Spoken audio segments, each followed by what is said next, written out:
sujet du jour, ce sont les trônes, et j'ai bien dit les trônes. Alors, première chose, première observation avec laquelle on pourrait partir, c'est que je me suis rendu compte en soins énergétiques que l'arbre séphirotique se juxtapose au corps physique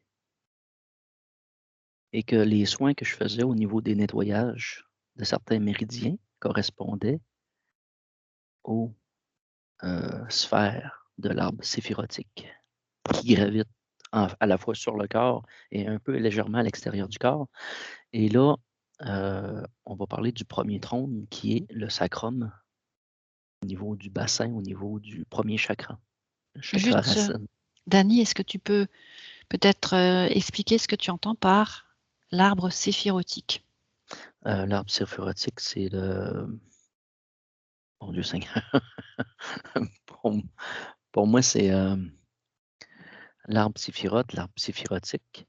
C'est une composition, je pense, c'est de 10 sphères ou plus. Même ça peut aller jusqu'à, je pense, à 24. Qui sont disposés. C'est l'arbre kabbalistique, je pense, aussi qu'on pourrait l'appeler. Je ne sais pas si vous connaissez. Mmh. Un petit peu. Donc, il y a différents aspects, il y a différentes nominations, titres à chaque sphère.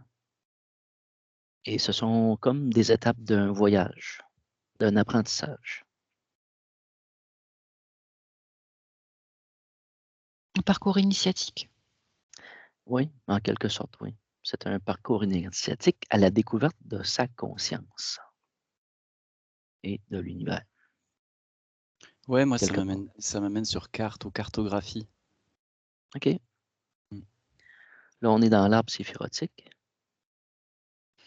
Et le sujet actuel, on pourrait ramener au trône, au premier trône. Je ne sais pas si vous avez des informations qui vous viennent.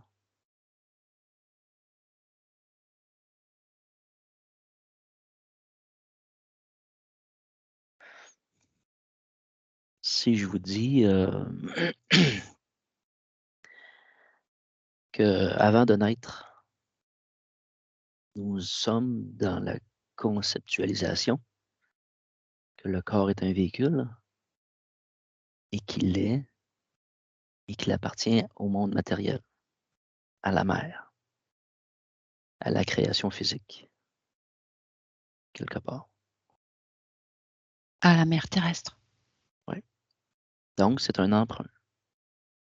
OK, Donc, c'est comme avant, si, excuse-moi Dani, mais c'est comme si ce truc arbre séphirotique, quelque part, ça, c'est comme s'il fallait utiliser autre chose, j'en sais rien. Et je ouais, pense que c'est comme si ça figeait. Ouais, moi, j'ai l'impression que quand on utilise ces termes-là, ça fige dans un plan de conscience qui pour moi est limité. OK, une cartographie, ça ressemble à une map monde OK. quelque part, mais ça reste figé, ça reste accessible limitativement. C'est bizarre. C'est OK. comme si ça c'était pas ouvert partout. Je vais vous l'amener autrement d'abord. Mm. Les premières observations que je faisais de l'arbre séphirotique, c'était qu'il y avait comme une espèce de plan énergétique sur lequel des hommes sont venus mettre une forme pour l'expliquer. L'arbre séphirotique n'est pas ce qu'il y a derrière. L'arbre séphirotique est comme là pour exprimer ou expliquer quelque chose qui est existant en arrière-plan, au niveau énergétique. OK. Donc, l'arbre séphirotique est limité, quelque part, est limitant. Mm. En tout cas, c'est ce que je ressens. Ça me dit comme un plan de conscience élaboré. OK. Alors, je ne sais pas pourquoi ce mot arrive, scapulairement, je ne sais pas ce que ça veut dire.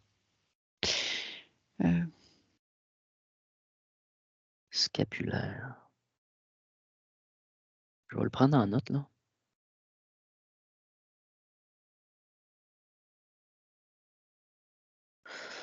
Ouais, moi, ça résonne comme une création poussiéreuse, comme quelque chose, tu vois. Là, tu parles de Donc, l'arbre séphirotique. ouais, en tout cas de ce qui a été exprimé. OK. Ouais, c'est comme, tu sais, quelque chose qui mériterait peut-être aujourd'hui d'être regardé à nouveau pour y apporter ce que nous permettent nos capacités actuelles. OK. Je vais vous emmener sur une autre Mm. approche d'abord. C'est Mm. que j'ai observé l'aspect de l'arbre séphirotique avec les anges et archanges et ainsi de suite, comme un ministère. Comme il y a des ministères de l'éducation, ministère de ci. Là, c'est comme un ministère céleste qui a été élaboré dans des temps, je ne sais pas, anciens ou de création, je ne sais pas à quel moment, là. Mais ça me fait penser, moi, à un ministère. C'est un petit peu la même chose que ce que Dany a si bien exprimé tout à l'heure. C'est comme si il y a des choses qui ont été laissées à certains. On va dire que des gens avaient des connaissances de l'ordre de l'initiatique, voilà, et ont transmis à un minimum syndical pour pouvoir se repérer à travers des informations transmises et sans débordement. Donc, OK. on a d'une part un plan de conscience, style MapMonde, pas forcément complètement plat, mais on va dire ça a le droit ça exprime certaines choses, etc. OK, par rapport à ce qui est des connaissances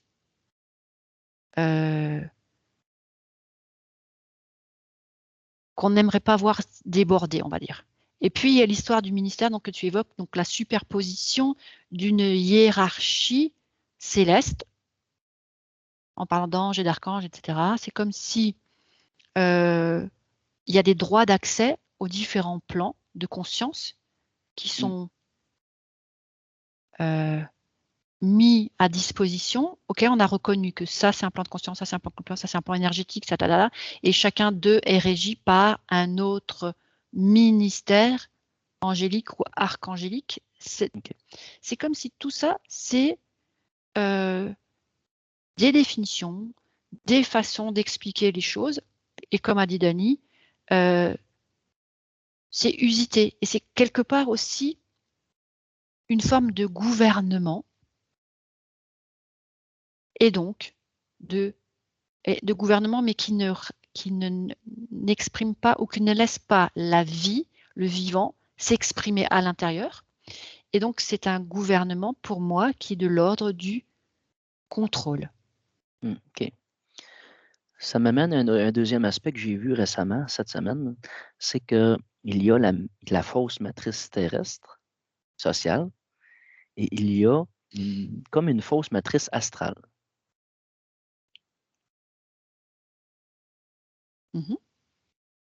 Fait que ça me ramène à ce que tu viens de dire là. Ça viendrait un peu correspondre à, c'est pas seulement le plan terrestre qui est enfargé ou barré d'une certaine façon. Il y a aussi le plan astral qui est comme déformé. Oui, mais bon, enfin, ok, mais pour moi, c'est pas vraiment nouveau tout ça. C'est comme si il y a l'illusion, d'une part, dans laquelle la plupart des gens vivent ou ont vécu, dont moi. Je m'inscris dans ces personnes qui ont vécu dans l'illusion pendant la plus grande partie de ma vie et qui, tant que tu es dans l'illusion et le contrôle de soi, par soi ou par d'autres, restent dans l'illusion et donc sont incapables d'accéder à différents plans de conscience. Et puis, il y a ceux qui ont une compréhension de tout ça et qui mettent en place des systèmes pour que ceux qui sortiraient en partie d'une illusion puissent se connecter à un autre plan, à un autre système matriciel de contrôle plus élaboré, plus spirituel et qui nous fait nous limiter encore une fois sur un étage. Tu vois, c'est comme un deuxième filet, une deuxième sécurité. C'est ça. Va pas trop vite. Grimpe pas trop Ah, vite à l'échelle céleste au cas où. Tu vois, faudrait pas que tu sois totalement réveillé. Faudrait pas que tu fasses trop le trait d'union entre le ciel et la terre. Non, non, non, non, va pas trop vite. Reste Ouais. sous le contrôle. Qu'est-ce que tu as, alors, toi, ça nous donne Jean-Luc? un aspect un peu de. Ouais. Vas-y, Jean-Luc. Ouais. Oui, moi j'étais vraiment sur cette notion de ce que je vois avec cela, c'est dès l'instant où tu crois, où tu adhères à la croyance qu'il y a une hiérarchie extérieure à toi, qu'il y a une forme de pouvoir sur toi, tu recrées ton esclavage instantanément. Et tu vois, ce que je voyais, c'est comme si peut-être que quand cette connaissance a été ramenée par quelqu'un, elle était là pour expliquer c'est quoi les forces qui sont en toi et comment tu peux régner dessus. Et donc ça donne comme un mode d'emploi de la vie que je suis et pas du coup quelque chose de l'univers qui est extérieur à moi et qui explique comment je ne suis qu'une pauvre petite créature sur laquelle s'exercent des forces, etc. On pourrait presque parler d'une école en soi. Ouais, ça pourrait être comme une sorte de... En tout cas, je vois qu'il y a une différence entre cette connaissance-là placée à l'extérieur de soi et cette connaissance-là ramenée au cœur de soi. Ouais, il y a une nuance là que je perçois. Ça nous ramène à parler du trône, ou des trônes. Parce que pour moi, le premier trône, c'est en lien direct avec le corps, puis c'est en même temps comme une alliance avec la mère. On pourrait remplacer le mot trône par alliance.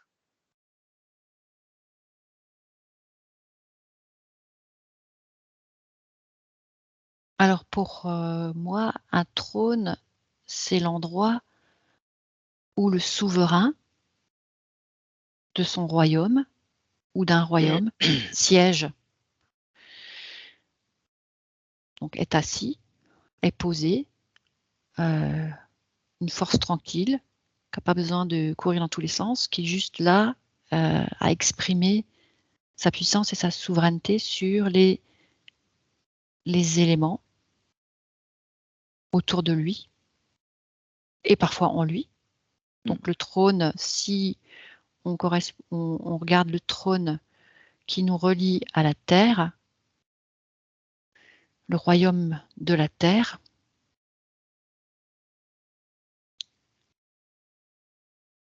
c'est comme si on est en contact un petit peu avec ce qui nous constitue, parce qu'on est conscient de tous les éléments dont nous sommes constitués physiquement et qui sont les mêmes que ceux de la Terre. Si je suis conscient de ce que ma matière, mon corps contient, si je suis conscient que ce qui est contenu ou ce qui est fabriqué, ce que mon corps est, et que mon corps est juste la même chose que ma mère ou mon père la terre, à ce moment-là, on va dire que je siège et je règne en souverain ou en souveraine. En fils. Ouais, de la mère terre et du père terre. Parce que c'est une histoire de conscience, j'ai pris conscience de quelque chose. Je me relie par ma conscience physique à la conscience terrestre. Et oui, donc du coup, je suis fils de ma mère la terre, ou fille de ma mère la terre, et je règne en, comment on appelle ça, en union avec elle.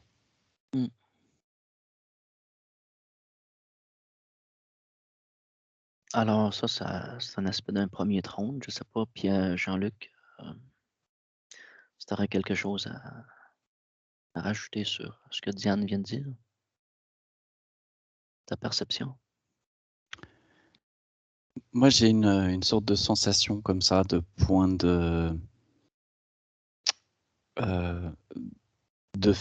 fécondation, le terme n'est pas juste, mais de mise en animation de la Terre. C'est un petit peu comme si Ah. la Terre fournissait la matière et qu'il y avait à cet endroit-là la première alliance entre le ciel et la Terre. Et que c'est vraiment ça qui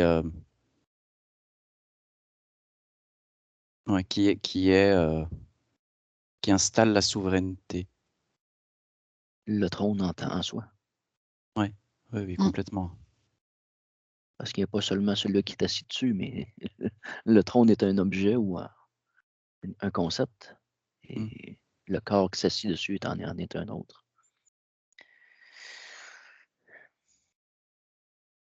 Alors, Ouais, s'asseoir sur son trône. je trouve que c'est bien vu là ce que tu as dit, Jean-Luc, par rapport au fait qu'il y ait déjà une première relation de conscience à conscience divine, conscience terrestre. Et les deux, quelque part, nous forment, nous créent et nous donnent la possibilité d'exprimer notre pouvoir, notre puissance à travers ces trônes. Je ne suis pas séparée ni de l'un ni de l'autre. Donc c'est bien que tu aies rajouté ça, Jean-Luc, parce que si je suis juste sur la terre, on va dire, avec cette conscience, il me manque quelque part comme une forme d'autorisation de gouverner. Autorisation, c'est peut-être pas le bon mot, mais comme une sorte de sceau. Ouais, c'est. T'as dit saut. Ouais, un sceau Genre d'appartenance. sauter? Un sceau d'appartenance. Non, une marque, ok. Comme un fils de la Oui. terre, fils du ciel, fils de la lumière, enfant de la terre, enfant de tout ça. Enfin, c'est comme si chacun des termes pouvait dire autre chose. Ok. Donc, c'est d'abord une conscientisation. Ah, c'est ça le mot qui manque, c'est sacrement. Voilà, il y a une Oh. sorte de sacrement divin qui nous donne, on va dire, cette assise de souveraineté.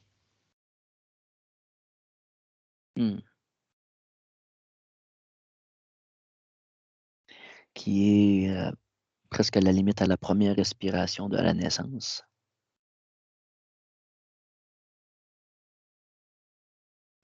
Non, pas forcément. Parce que le fœtus est dans l'eau. Après ça, il y a une transition à la naissance vers le monde de l'air. Alors, il commence d'abord au niveau de l'œuf, au niveau de la conception fœtale, déjà. Ce sacrement-là. Cette alliance-là. Je sais pas pourquoi, mais moi j'ai l'aspect comme quoi c'est inactif. C'est potentiel, mais c'est inactivé. Donc, c'est de la conscientisation pure. Ça demande à être activé pour être. Ah, ok. Pour être effectif. Donc c'est pas automatique.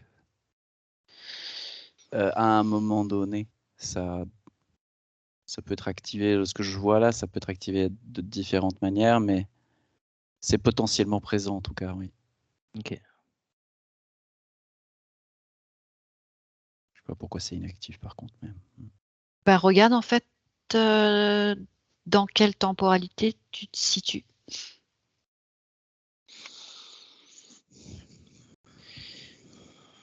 Et justement, si tu es hors la matrice temporelle terrestre, si tu es hors toutes les matrices d'ailleurs, si tu es juste ici et maintenant, en cohérence avec le vivant et l'amour, il y a comme une sorte de mise à part, mise à l'écart de tout le reste. C'est comme une sorte de consécration. Et à ce moment-là, effectivement, on est comme juste à sa place, au bon moment, au bon Dans endroit. l'incarnation. Ouais. Ouais. On est hors dualité, hors Ouais. bien, hors mal. On est Alors, il y a une espèce d'aspect d'occultation à l'enfance, à l'éducation. Avant qu'une personne prenne conscience de ces aspects-là, il faut qu'il y ait un rapport, un enseignement ou une reliance pour confirmer, peut-être une confirmation à cette réalité. de la part des parents qui enseignent, qui Ça peut transmettent. être les parents. Ça peut être les parents qui, par une pensée magique, par une pensée que l'arbre est vivant, l'animal est vivant, puis c'est un être vivant avec qui tu peux communiquer, fait que tu peux communiquer avec tout ton environnement, puis que tu fais partie de cet ensemble-là. C'est Comme toutes sortes de les, concepts comme ça qui... ouais, comme les autochtones justement de là où toi tu vis, Dani. Ouais, Eux, ils avaient cette conscience-là. Ils préparaient la place du futur nouveau-né. ouais, C'est comme s'ils avaient une sorte de mise à l'écart, de je sais plus trop comment ils faisaient tout un rituel pour que justement il y ait la meilleure âme qui puisse descendre dans cette enveloppe qu'était le fœtus. c'est un Et peu comme créer un sanctuaire. ouais, je suis le temple de l'Éternel. En tant que je suis, donc c'est mon corps sanctifié quelque part par la vie et l'amour dont j'ai conscience, peut accueillir le divin.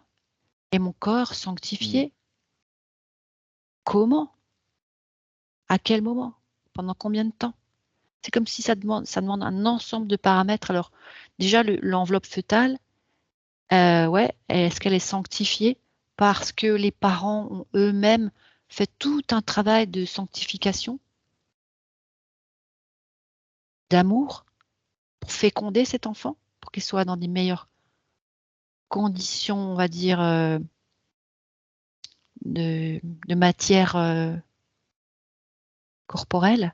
C'est-à-dire que l'ovule de la maman, le spermatozoïde du papa, parce qu'il a été ils se sont rejoints dans un acte sacré d'amour, c'est passé, ça a créé, on va dire, une sorte d'épuration de tas de choses, de tas de mémoires, et du coup, l'enveloppe de matière dans laquelle l'âme va descendre après est déjà comme propre, préparée, et ainsi de suite. C'est comme si ça demande, et là, ça me ramène aux différents trônes. C'est comme si chaque étape est une étape quelque part de sanctification, de sacralisation. On n'accède pas comme ça, on ne relie pas les cieux et la terre juste en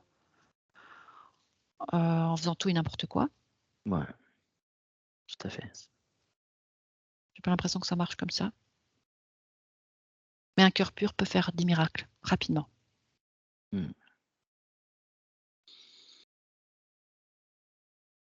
Ça résonne comment pour toi, Jean-Luc? Oui, tout ça sonne bien.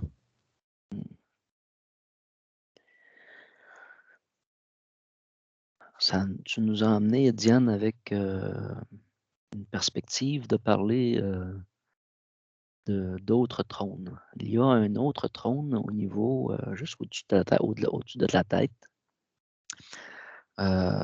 au-dessus de la tête donc, et qui est un trône qui est comme une reliance céleste. Mais j'ai de la difficulté entre le situer avec la Lune, le Soleil, la Terre, des consciences plus cosmiques, plus, je sais pas. comment est-ce qu'on pourrait le définir comme c'est comme accueillir le divin. Tu sais, on en parle, mais là, c'est comme là. On devient le corps divin. On est le siège de ce fameux corps divin-là, dans une conscience qui est beaucoup plus grande. Mhm. Mais je crois qu'on avait vu ça avec Jean-Luc il n'y a pas longtemps. Tu te souviens, Jean-Luc? Mhm. Cette façon d'accéder justement Mhm. au Père Céleste. Oui, c'est complètement là que le Père Céleste, en tout cas tel qu'on l'avait regardé, pour moi, il s'assied. Enfin, il est assis plus exactement sur ce trône-là. Et donc, il est possible d'aller recueillir l'espace que moi j'avais vu, que je revois là, c'est vraiment au niveau du sommet de la tête. Mm. C'est dans l'image que j'ai, c'est comme s'il y avait une espèce de verrière ou un truc, une sorte de petite porte. Et là, il y a la possibilité de connecter. Et donc, ouais, c'est ça. Et donc d'être inspiré, pour le dire de manière plus simple. Ouais, OK. Mais ce que tu poses là, Dani, tu vois, quand tu l'as posé, je me suis dit, mais c'est, je sens qu'à un certain endroit, je, je suis assis sur ce trône aussi. Et donc, c'est comme s'il y avait une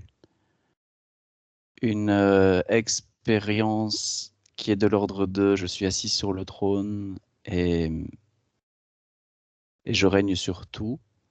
Et puis, il y a une expérience plus corporelle qui est je suis assis sur le trône et donc je suis souverain de tout. Mais ce tout est un petit tout, c'est le corps de matière. Et l'autre, c'est un tout dans ce que je capte qui est global. On pourrait dire le cœur. Dans le cœur. J'ai pas compris. Moi, j'étais toujours sur le trône qui se trouve au-dessus de la tête dont tu parlais. Ouais, mais pour moi, c'est comme on a peut-être déjà exprimé, c'est comme si le cœur partirait du cœur vers la tête. Comme si le cœur monterait à la tête et le cœur et la conscience, le corps et le cœur et l'esprit ne forment qu'un. Il y a comme une reliance entre tous nos cœurs, toutes nos consciences, que nous sommes un cœur, mais que nous formons un grand cœur. C'est peut-être une autre façon de l'exprimer.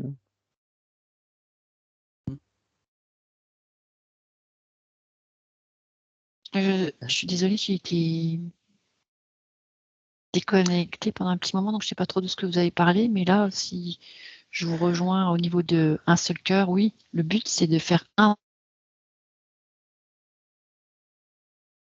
pas C'est un forcément peu possible comme ça. c'est un peu ce que j'avais comme saisi de ce que Jean-Luc disait, mais en y rajoutant le mot cœur. Un seul cœur et les consciences sont interconnectées aussi.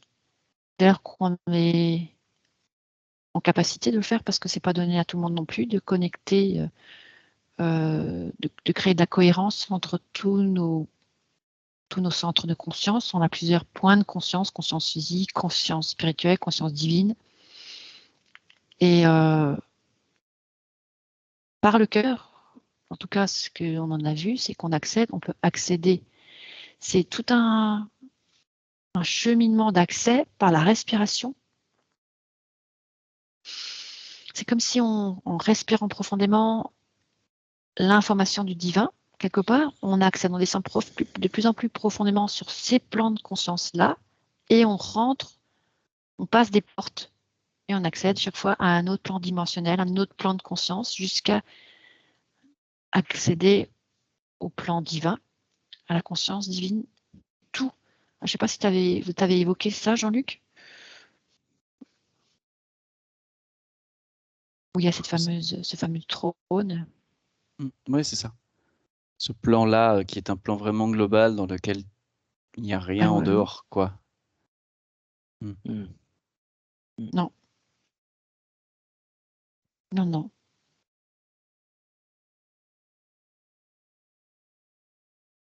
C'est tout par l'intérieur.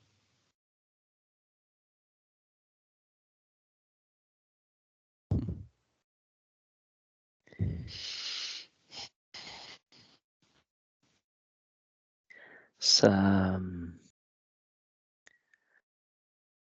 je dirais pas que ça fait une boucle, mais ça donne un aspect d'ensemble de 2 trônes.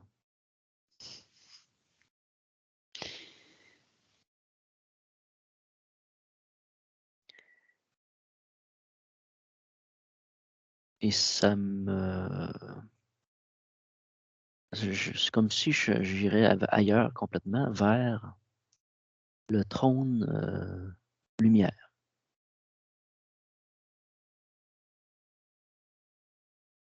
Est-ce Le trône trône, lumière, le trône lumière.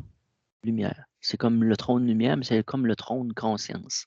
C'est comme le trône, il y a une lumière qui se fait dans mon esprit, dans ma tête. Il y a une lumière qui se fait. Aussitôt que je reçois de l'information, c'est de la lumière. Tout est lumière et comme il y a un aspect de trône à la lumière.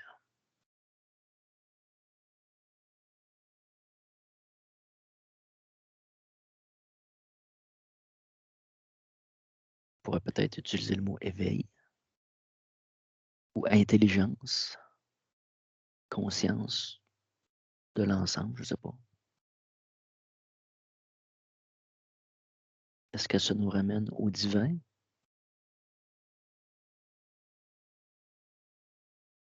De quoi, le trône de lumière? Oui. Ben, le trône de lumière, moi, ça me ramène à je suis. Le je suis, c'est celui ou celle qui a réussi à faire le lien entre le ciel et la terre, et donc à exprimer le divin, et dans son corps de matière, et dans son corps de non-matière, et dans tous ses corps, et dans tous ses cœurs, et dans toutes ses consciences. Et donc, la lumière d'amour circule dans tout ce qu'il est, il est resplendissant de la gloire céleste, entre guillemets. Et quand tu parles du trône de lumière, c'est plutôt ça que je vois, c'est le je suis. OK. Un petit peu comme, je ne sais pas si je me trompe, un petit peu comme le Jésus qui avait été transfiguré, qui avait été vu par Jean comme complètement blanc de lumière. OK. Maintenant, je vais amener un autre aspect à cet aspect de trône de lumière, c'est du je suis, c'est ma part d'ombre et ma part de lumière. Donc, le trône est comme splitté en deux ou adossé dos à dos. Il y a l'aspect d'ombre, soit que nous portons ou que nous créons Mm. de façon consciente ou inconsciente. C'est comme un trône double.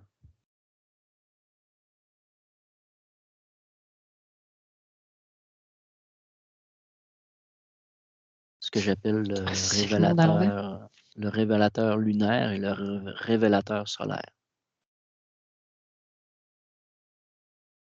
C'est toutes les zones où tu n'as pas encore mis l'amour de toi. Oui, en quelque sorte, ben oui, c'est vrai. Et donc Moi, tu règnes par différents moyens, la peur, le doute, etc. Tu règnes là-dessus, sur ces parts-là. OK. On va surmonter Vas-y. ces peurs. Jean-Luc? oui, quand tu dis ça, pour moi, on parle pas du même trône de lumière que celui qu'évoquait Diane. Quand tu parles de ce trône, entre guillemets, ces deux trônes-là, moi, je suis en relation avec un truc un peu... Comment expliquer ça? Pas complètement... Enfin, ce ne sont pas des trônes. Moi, je les vois pas comme des trônes. Je les vois comme une espèce d'ersatz, copie, mais on a perdu... Enfin, on a perdu. Il n'y a pas l'essence du trône. Il y a comme 2 copies. Tu vois, là, je les vois dos à dos, tournant. C'est comme s'ils se valaient. Presque limite, tu vois, là, je les vois tourner. C'est presque comme si le trône de lumière et le trône d'ombre c'était... Ouais, Fake. c'était... Ouais, les deux s'équivalent, là. Les deux s'équivalent, c'est pareil. Mais c'est pas la même chose que ce dont Parce que parle Diane, qui peut pas être mis en opposition, ni en complémentarité. Ouais. Il n'y a pas de Parce que complémentarité à la lumière dont parle Diane là. OK. Parce que dans la matrice artificielle, c'est un peu ce qu'on pourrait observer comme trône. Ouais, c'est ça. Ouais. Donc les deux sont en fait le truc qu'il y a, c'est que le trône lumineux, quand tu t'assieds dessus, ce trône-là en tout cas, bah, tu es obligatoirement en même temps assis sur l'autre trône et tu tournes. Sans fin. OK. Ouais, OK. Ça aurait plus de sens. Ça ressemble à sur sa dualité quelque part. Et à être dans la séparation de soi. Ouais, ça coupe un peu. Je sais pas si ça coupe pour toi, Pierre-Luc. Jean-Luc. Ouais, ça coupe un petit peu. Okay. Ouais, on t'entend mal un petit peu, Diane. On a perdu quelques mots. C'est comme un peu siégé dans sa dualité où on est relié par sa moelle, sa circulation, par sa colonne vertébrale, donc par toutes ces énergies, mais on reste dans la dualité et dans la séparation du soi. Ouais, tout à fait. Il n'y a pas l'union, il n'y a pas le un. Et quand on est sur 2 trônes, on ne peut pas être je suis. On est séparé de qui on est. Et on regarde chacun dans une autre direction. Et peu importe la direction dans laquelle tu regardes, ça te sépare du 1. C'est un petit peu comme les valeurs mathématiques, -1 ou moins ou plus. Tu vois, le bien, le mal, tout ça, c'est pareil. On est donc dans l'illusion et dans la séparation de soi. On n'est pas dans le 1 et on n'est pas dans le je suis.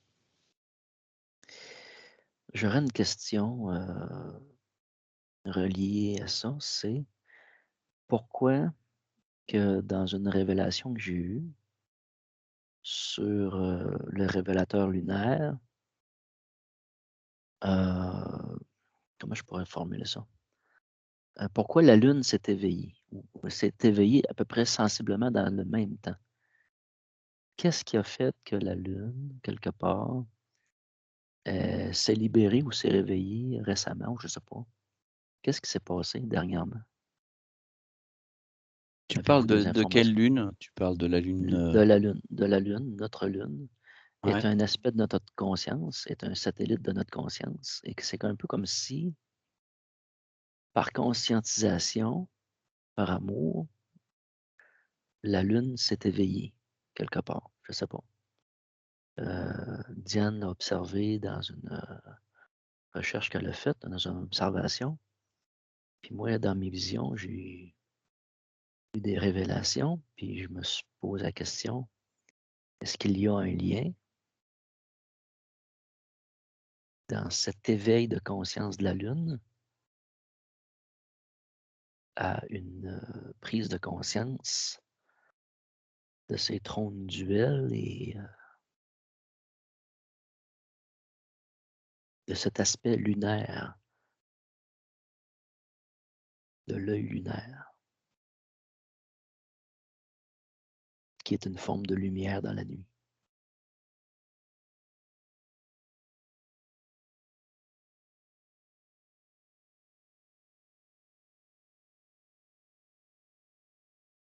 C'est quoi tes premières impressions, Jean-Luc? Moi, dans tout ce que tu m'exprimes, je sens, quand tu parles de réveil de la Lune, je traduis ça comme une extraction, ou en tout cas la fin de quelque chose qui exerce une influence. OK. comme un truc magnétique, tu vois, qui dans l'aspect lunaire, il y a vraiment là, dans ce que tu me dis, c'est comme si c'est quoi? Ah oui, c'est ça. Le principe lunaire propre est un principe qui reflète le soleil. Oui, Mais le principe lunaire dévoyé est un principe qui, comme diffuse quelque chose qui n'est pas le soleil. un émetteur. Il est Ouais, utilisé comme émetteur. ouais, une forme de. Moi, ça m'envoie vraiment sur quelque chose de l'ordre du, justement, de cette illusion du double trône. Pour qu'il n'y ait pas, parce que si tu enlèves cette influence-là, tu peux voir les choses telles qu'elles sont, mais ça vient se surimposer. Et là, du coup, tu as l'impression que tu dois choisir un trône. Tu dois choisir entre la lumière et l'ombre. Tu dois essayer de faire le bien, mais pas le mal. Tu vois, et t'es plongé dans ce truc-là, en fait.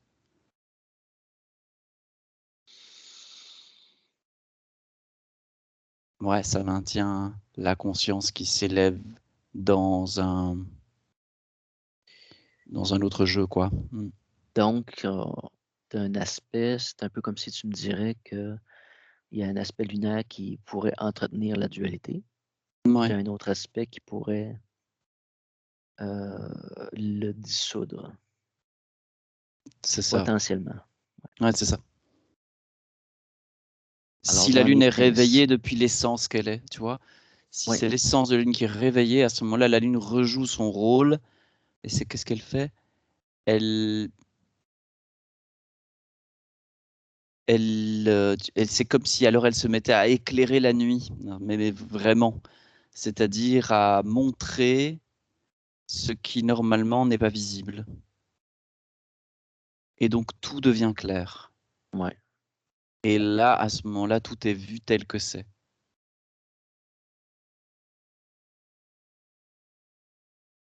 Si elle est réveillée depuis l'essence qu'elle est. Sinon, elle produit comme un ersatz de lumière qui déforme la nuit et donc déforme le jour. Par conséquent, il y a comme un truc, OK, tout est déformé. OK. C'est très intéressant. Là, on a perdu Diane tantôt. Puis là, Mm. elle a envoyé un message, mais Je j'ose pas présume qu'on l'a trop, perdu. j'ose pas trop toucher au piton pour rien barrer. Mais si on ferait petite conclusion rapide en attendant qu'on retrouve Diane, c'est que, en tout cas, c'est l'impression que j'ai, c'est que la Lune s'éveille dans sa dynamique originale ou Mhm. et quel était l'élément déclencheur? As-tu une réponse à cette question?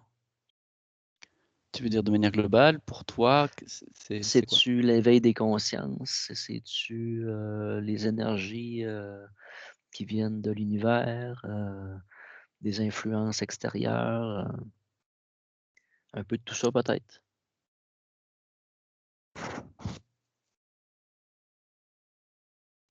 Ce qui éveille l'essence de quoi que ce soit, c'est d'être exposé à une expression de cette essence. Je vais essayer de le traduire. C'est en gros parce que on va être mis en présence de quelque chose que ça va pouvoir se déclencher en nous. Mmh. Ouais. Donc si je prends conscience des aspects lunaires, c'est un peu comme si, c'est un éveil de la Lune à travers notre propre conscience à nous. C'est un échange, c'est une corrélation, c'est une, polarisation, c'est un éveil collectif, c'est un éveil, pas seulement personnel, c'est un une reconnexion à une partie de nous. La Lune, c'est comme si elle ferait partie de nous, puis là, ben, inévitablement, elle est appelée à s'éveiller. Si on va dans le bon sens des choses. Oui.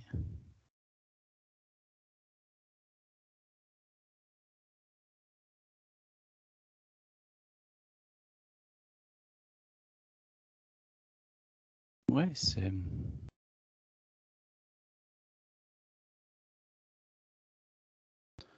un phénomène qui a donc des répercussions. Mais c'est tout, hein, c'est rien de plus. De là où je regarde là, c'est OK. ouais, ça s'éveille et donc ça provoque ça et donc ça. Je t'avais-tu déjà exprimé le surfeur d'argent? Ce qu'était le surfeur d'argent? Non. OK. Donc, je suis une conscience terrestre et j'ai un aspect de ma conscience qui est comme la Terre. Et j'ai une lune qui est une autre partie de ma conscience et qui gravite autour et me précède. Donc, je peux quelque part prévoir mon chemin, le chemin de la Terre. Et quelque part aussi aller visiter mes mémoires passées. Mhm.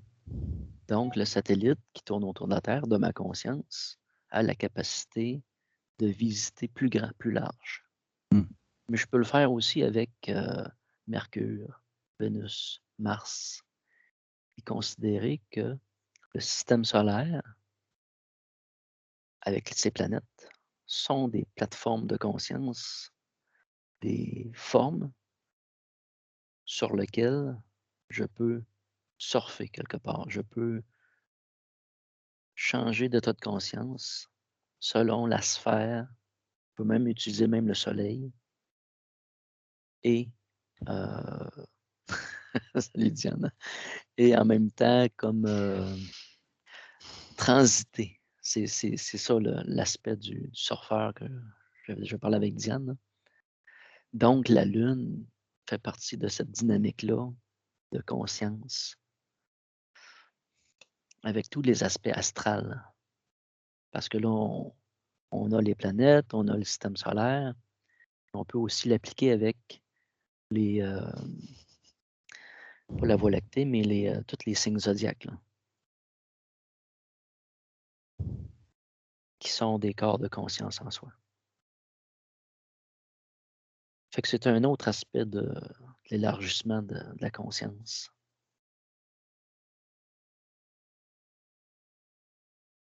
En tout cas, c'est une parenthèse. Mhm. Diane, on t'a perdu un bout. Ah ben, j'ai du tout redémarrer. J'ai dit ouais, bon bah voilà. C'est bien pour montrer certaines choses, c'est rigolo. Ouais. C'est comme ça. T'as-tu perdu notre conversation? Je pense que oui. Hein? Ah oui, je sais pas où vous en êtes là. OK. Ben, on a poursuivi avec la Lune. Ça va être dans la réécoute que tu vas pouvoir finaliser ça quelque part. Non, mais on avait parlé de l'espèce de connexion entre la conscientisation et l'éveil de la Lune actuelle. Mm.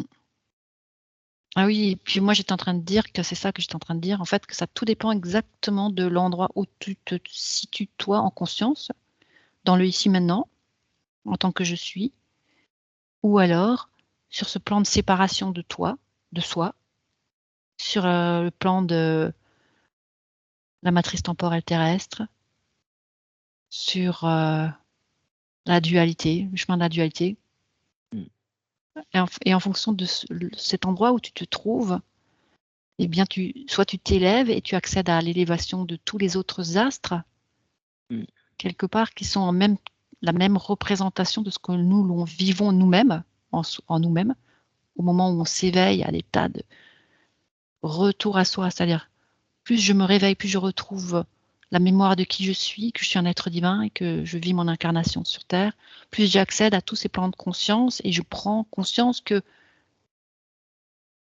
dans mon espace là où je choisis de vivre, parce que je choisis de vivre cette élévation de conscience, à ce moment-là, je perçois tout à fait une autre vie hors matrice, et matrice Ouais. avec un S. Et du coup, la lune est vivante. Elle a ressuscité. Et elle n'est plus qu'un astre mort qui renvoie la lumière du soleil Ou d'autres choses. ou d'autres choses. Mm. Ou la poubelle Aussi. de son côté, sur son côté obscur. Voilà. Jean-Luc a fait tantôt une bonne description aussi de l'aspect lunaire dans son rôle original, dans sa forme originale, versus le côté un peu utilisé comme perturbateur matriciel ou en tout cas, je sais pas, je pourrais te laisser aller, Pierre-Luc, pas Pierre-Luc, Jean-Luc.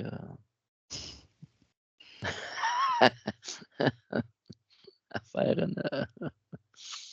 Oh, c'est assez bien résumé. Oui, ok. Alors, je voulais aller voir les trônes, puis aller sonder l'aspect lunaire de tout ça. On a fait pas mal le tour de la question. Est-ce qu'on a on aurait d'autres choses à rajouter? Est-ce qu'il y a des informations supplémentaires qui viendraient se rajouter?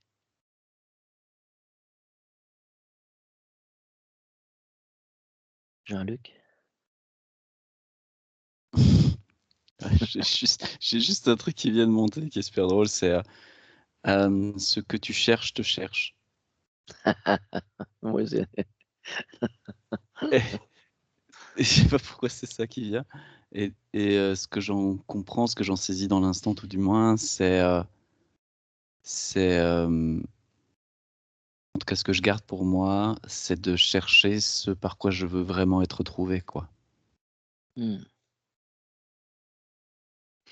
C'est marrant que tu dises ça. Moi, j'ai reçu, c'est choisi. Choisi d'être. Choisis l'être que tu veux être. Choisis la place où tu veux être, où tu veux régner, sur qui tu es, et choisis le bonheur, choisis la vie, choisis l'amour, pour que si quelque chose devait encore se refléter à soi, on puisse voir nos parts d'ombre qui restent encore à transmuter et à élever pour enfin n'accéder qu'à soi et au divin en soi. Bien dit. Je plus sois. Plus soyons ensemble. C'est beau. Alors, on arrête l'enregistrement?